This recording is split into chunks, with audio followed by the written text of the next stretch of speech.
Hello മച്ചാരെ, Kerala football ഫോറത്തിലേക്ക് എല്ലാവർക്കും സ്വാഗതം മച്ചാരെ. ഇപ്പോൾ ഇവിടെ സബ്സ്ക്രൈബ് ഷെയർ മച്ചാരെ നിങ്ങൾ കേരള ബ്ലാസ്റ്റേഴ്സ് ഫാൻസ് നിങ്ങൾക്ക് എന്നും നിരാശ മാത്രമേ ഈ ടീം തന്നിട്ടുള്ളെങ്കിൽ പോലും ഇനി അങ്ങോട്ടും അങ്ങനെ തന്നെയാണ്. നിങ്ങൾക്ക് നിരാശ മാത്രമേ ഉള്ളൂ ഈ ടീമിൽ നിന്ന്.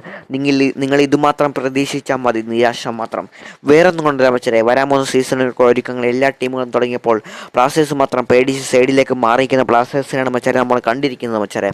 വരാൻ പോകുന്ന ഡ്യൂറൻ കപ്പിൽ പോലും കേരള ബ്ലാസ്റ്റേഴ്സ് കളിച്ചേക്കില്ല എന്നുള്ള കാര്യം മച്ചാരെ നമ്മൾ അറിയുന്നെങ്കിൽ പോലും വരാൻ പോകുന്ന സീസണിലേക്ക് കേരള ബ്ലാസ്റ്റേഴ്സിന്റെ കോച്ച് ആരെന്ന് ഒരു ബ്ലാസ്റ്റേഴ്സ് ഫാൻസിന് അറിയത്തില്ല മച്ചാരെ. വെച്ചാൽ വേറെ ഒന്നുമല്ല, കേരള ബ്ലാസ്റ്റേഴ്സ് ആഷലി വെസ്റ്റ്വുഡിന്റെ കാര്യത്തിൽ ഇതുവരെയായിട്ടും ഒരു തീരുമാനം എടുത്തിട്ടില്ല മച്ചാരെ.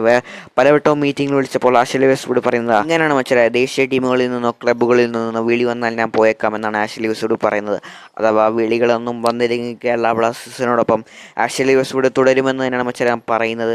അപ്പോൾ വരും ദിവസങ്ങളിൽ അതിനെക്കുറിച്ച് വ്യക്തത വരുമെന്ന് നമുക്ക് പ്രതീക്ഷിക്കാം മച്ചാരെ. അപ്പം മറ്റൊരു വീഡിയോ കാണുന്നത് ബൈ ഫുട്ബോൾ ലോകം.